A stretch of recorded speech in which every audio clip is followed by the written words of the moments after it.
Well, welcome back to the Heater Dynasty podcast. I'm your host, Eric Heater, and I know it's been a minute since we recorded, so if you are still following me, thank you so much. You're awesome. I love you. But if this is your first time listening in, you're also awesome. Thanks for being here. This is a podcast all about fantasy football. I tend to focus in mostly on Dynasty and DFS, but I kind of dabble in all of it. So if you stick around long enough, I'm sure you'll hear something that'll be of interest to you. But today, I really want to focus in on this new tool that I've been working on this off season. It is a season-long projections draft template that will allow you to create your own draft day cheat sheet. Works for whatever format you're using. So whether that's best ball, redraft, dynasty, it really doesn't matter. It works for any of that. But yeah, it allows you to basically project out stats for all 32 NFL teams and their skill players, and create a little draft day cheat sheet out of it, as well as just kind of analyze your data. So I'm going to be focusing in on the AFC East today, just to kind of highlight how this tool works. If it's something that you are interested in, by all means, you can have access to it. If you go to my Instagram and follow me, not sure why it's stuck here. There we go. Goodness. All right. So if you go to my Instagram and follow me, at the very top of it, I have my Patreon link. I have my Etsy link. It's available at both of those locations. While you're there, go ahead, follow me, subscribe to me, and also check out my website. I've been working really hard on it, and I'm excited, and I would love feedback, what you all think. But yeah, at Heater Dynasty Podcast is my username. You can also find me on TikTok. I think it's the exact same username. But yeah, let's get back to this tool. So today we're focusing on the AFC East. So yeah, at a a high level view of the AFC East, I think the things that stick out to me the most about this is obviously Josh Allen is the best quarterback in that division, by a long shot. But one thing that I also noticed is that I actually have him ranked as the QB1. So down here, you'll notice he has his division rank. He's the QB1 in this division, but also the entire NFL, I have him as the QB1. Whereas Justin Fields might be QB2 in this division, but he's actually QB16. So that's a little bit lower than consensus on Justin Fields, which I was kind of surprised by, because I'm actually super excited about Justin Fields this year. He's someone I think is a good sleeper pick as your QB2 if you were in a super flex league or something like that. And then also with Drake May being QB19, I'm a little under consensus on that as well. But this is just a nice barometer to see, so you can see how am I comparing to everybody else. But other highlights before we kind of break down how I got these stats for each team is Devon Achane. I have him ranked as the highest running back in this division, and also the RB4 on the season, for the whole NFL. So I noticed that I have him at 4 and Breece Hall at 5. So I think I'm a little bit higher than everybody else on these two players. But I just think they're both going to get a huge workload, and I think both teams are really going to want to run the ball. Other things that stuck out to me, let's see here. It's not a great division for wide receivers this season. Tyreek Hill, he's getting older. We kind of saw a little bit of decline last year. I only have him as the wide receiver 16. Garrett Wilson I have as wide receiver 20. This is probably a little too low, now that I'm thinking about it. So since we are doing this as a podcast, let's go over the Jets and see, why do I have them so low? Maybe we can fix that. We'll fix that on the fly, because that does feel extremely low. But when we get up to the top here, we see that we have 605 passing attempts projected for the Jets this year, 385 rushing attempts, 990 total plays. So that's a little bit lower. I expect it to be a little bit of a slower offense, or not to be able to be that good of an offense. So they're going to get off the field more often. But if we're looking here, what did I give Garrett Wilson? I gave him a 25% target share. So that's a little bit under what he did last year. But I mean, that's because he's going from Aaron Rodgers to Justin Fields. I don't think they're going to throw it as much, and I don't think it's going to be as hyper targeted. So let's see what else here. So that's still giving him almost 9 targets a game. So my guess is that it's there's some other stats that we can adjust, whether that's his catch percentage or something else. But my guess is he's a little bit lower for that reason. All right, Garrett, where are you? Right here. So I have him for all 17 games played. Nice thing about this tool too is so these are all averaged out based on his seasons. He's never missed a game, so it's that. But let's say you thought he would miss a game, you could go in here and you can change that manually using the yellow boxes over here. But I'm going to put that back. Here's what it is. Look at this. Catch percentage 59.5. And that's because the first 2 years he was at 56.5 and then last year was 65. So I think if we bump up his catch percentage to more like 65%. Okay, he jumps up to wide receiver 17. So that's a little bit better. Expected receiving touchdowns at 5. Let's give him another one. Let's give him 6. Wow, that adjusted so fast. So, because I gave him rushing touchdowns. Yeah, that's definitely not right. My bad. That makes more sense. There we go. Wide receiver, yards per target, yards per reception. I think those all look good. Yards per carry. See, these stats aren't really that big of a deal. But yeah, I think it's that percentage. So even that percentage feels. Let's just say he gets a little bit better here. I don't know that he will though. I don't think I can honestly justify doing more than the 65%, being that is Justin Fields. So, but that helps me understand why I have him lower. Let's see what is the ECR for the rest of the league. So if I go to wide receiver ranks right here. What does everybody else have him at? Where are you? There you are, Garrett Wilson. So, okay, so I do have him above ECR. So, 3 spots higher than everybody else. So, all right, well, I'm comfortable with that. Anyway, let's get back to the AFC East here. Sorry for that little rabbit trail, but this is kind of more of a working session. Live is kind of how I'm viewing this. So, walking you through how I process this information, and hopefully this will be helpful to you if you try to use this tool or a different tool of your own choosing. But anyway, okay, so Garrett Wilson, he sticks out.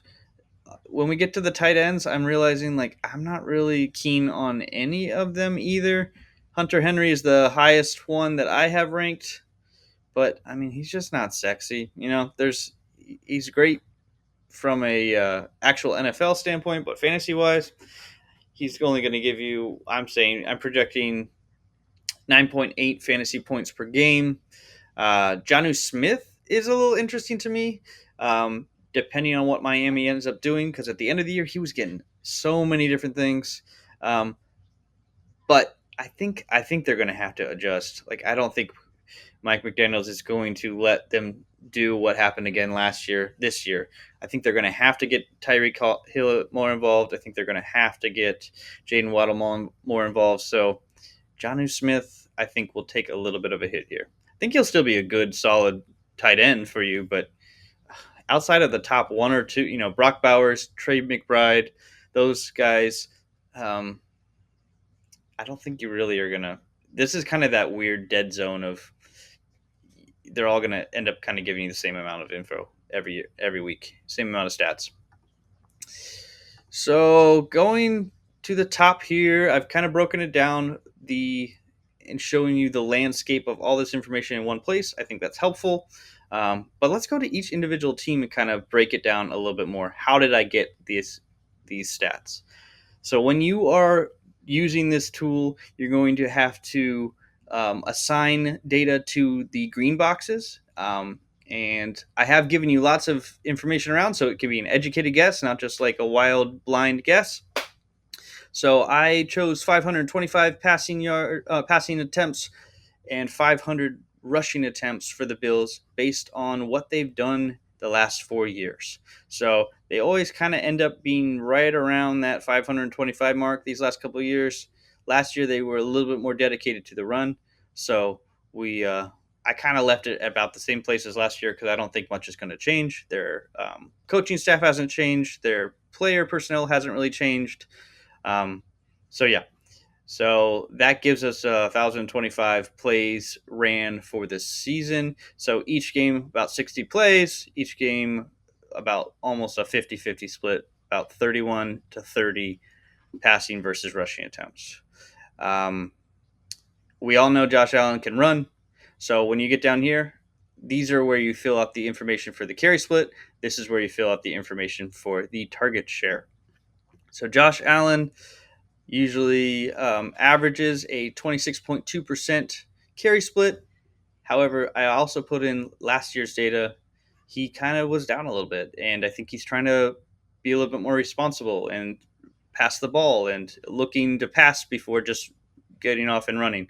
So I put him at 24%.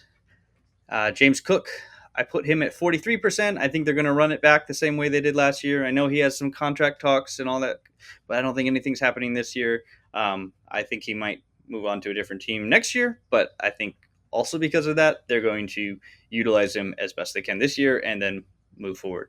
I do think Ray Davis will still be involved. I know that right here it says Ty Johnson as the RB2.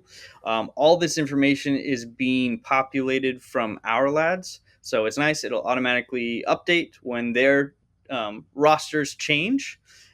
So right now, he's listed higher on the depth chart, Ty Johnson is. But ultimately, I think when the season starts, it's going to be Ray Davis. So that's why I get Ray Davis the 24%.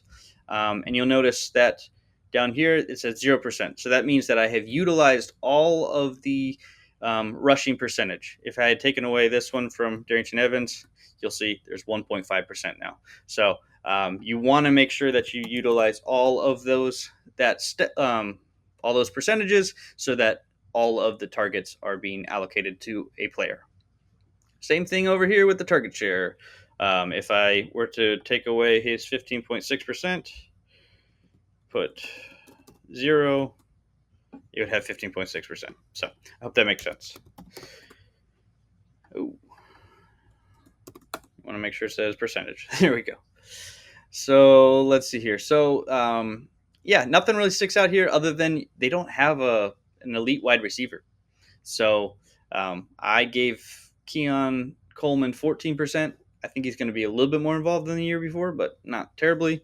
Khalil Shakir has 19.5%. I think he's going to be their highest targeted player, followed by Dalton Kincaid. But once again, we saw Dalton Kincaid's only going to be a mid-level tight end based on this. So, yeah, nothing crazy. Puts Josh Allen QB1 because I have him throwing for 29 passing touchdowns. I have him running for 11 touchdowns. I know that sounds crazy, but he had 12 the year before, 15. I know it's not a sticky stat, but I think with Josh Allen, it's just about as close to sticky as it can be. James Cook, I have him down at RB19 this year. I know he was RB8 the year before, but look at how many rushing touchdowns he had. He had 16. I just don't think he's going to pull that off again. Definitely because he had the exact same amount of – he had less rushing attempts than the year before and 14 more touchdowns. Like something's off. I think that was an anomaly. Cool. All right, let me move on to the next team so that we're not here all day. All right, so Miami. When we see Miami, I think that they're going to be about the same pace. I have them at 1,030 total plays ran. Tua is not the runner that Josh Allen is. I only have him at a 5% carry split based on his average and last year's data. I also gave Zach Wilson some because Tua gets hurt very frequently. So I wouldn't be surprised if we see Zach Wilson a little bit this season. Not because I think Tua will play bad, but because he might get hurt. Devon Achane, I'm giving him 45% of the carry split, same as last year. Jalen Wright, I'm actually dropping him down because I don't think he was that great. And they have the addition of Alexander Madison. I think he's going to be the RB2 in this offense. So I have him at 25% share. And then I gave a little spattering to Jalen Waddle, Tyreek Hill, Malik Washington, just because of end arounds and different trick plays that they do to get the ball into their hands. Target share. I left it the same for Devon Achane, 14.5%, giving him about 5 targets a game. And other people that stuck out. So Tyreek Hill, I gave him about the same target shares last year. He didn't miss a game, but he had tons of targets. He just wasn't doing much with them. But I feel like they're going to try to get him involved. The person that I boosted was Jalen Waddle because I'm hoping that he plays more games, that he doesn't get hurt this year. And because of that, Jonnu Smith got a little bit of his target share taken away from him. But yeah, I don't think it's going to be much different than what they did the year before. This is where it gets interesting. So I have him at his expected games played at 15. If I take this number away here, you'll see it's 14. I thought that was a little too low because he's got knocked out a couple times, but he tends to miss only about 2 games or so. So I have him at 15, and that automatically gives Zach Wilson 2 games based on the algorithms. However, if I put 17, you'll see Zach Wilson has 0. But like I said before, I do think Zach Wilson will see the field this year. And yeah. All right, what else here? Devon Achane. Have him as RB4.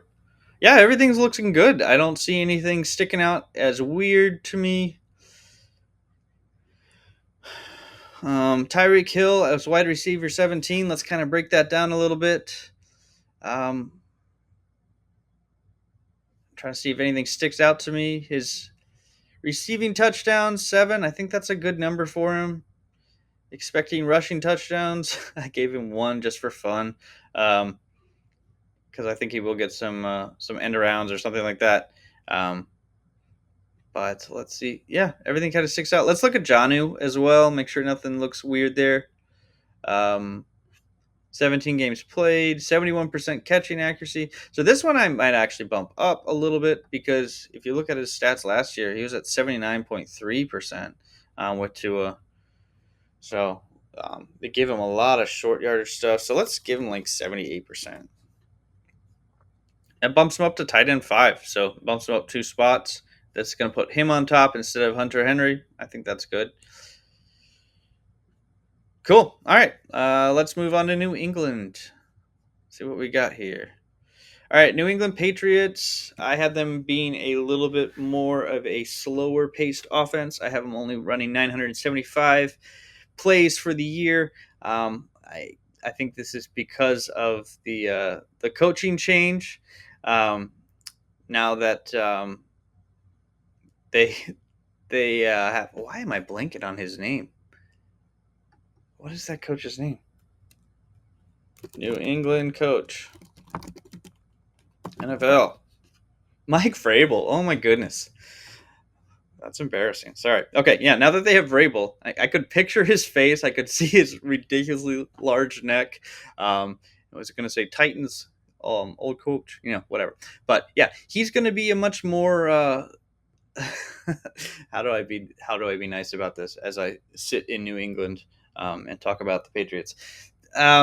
He's going to be a much better coach than what they had previously. He's more defensive minded. He's going to play smash mouth football, so it's not going to be necessarily pretty, but I think they're going to be a much better performing team, and I think they've quietly gotten a lot better with their skill positions as well. So yeah, but I don't think they're going to be a fast paced offense. So fantasy wise, I think that's why I have Drake May at like quarterback number 19. I think he's going to be able to run a little bit more than people realize, so I think that'll help him. He's a 13% carry split.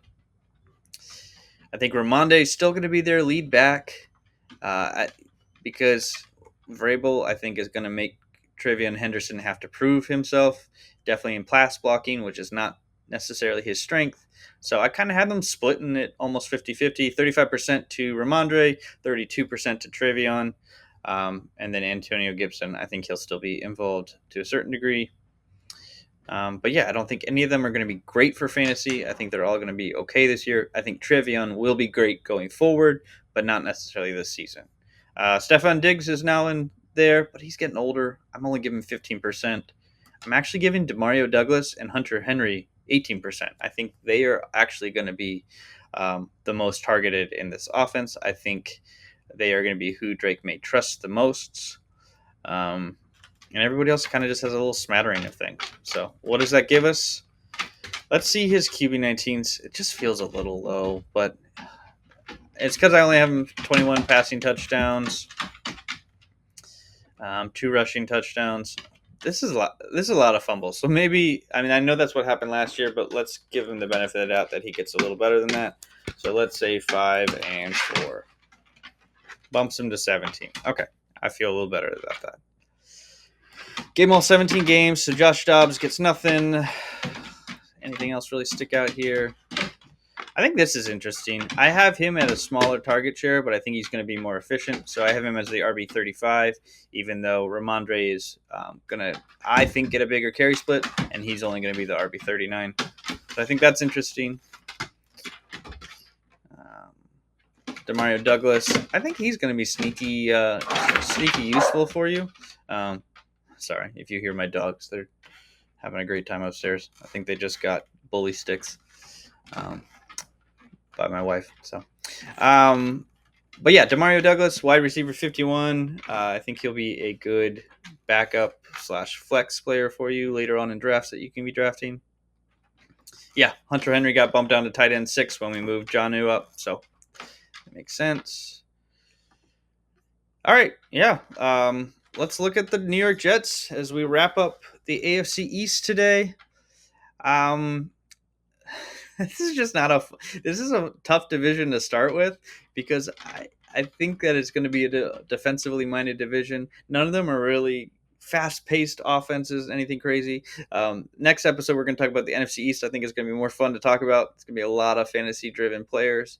But no, I've got the Jets at 605 passing attempts, 385 rushing attempts, so a total of 990 plays for the year. So, yeah, I think Justin Fields is going to have 18% of the carry split. This has more to do with the fact that I know it says last year he only had 12.4%, but you have to realize he only played a certain number of games for the Steelers, and that is for their entire year's worth of targets. So I think 19.6 average is a little bit more accurate. Maybe he runs a little bit less. Hopefully he does. We hope that he becomes a better passer, so I put him at 18%.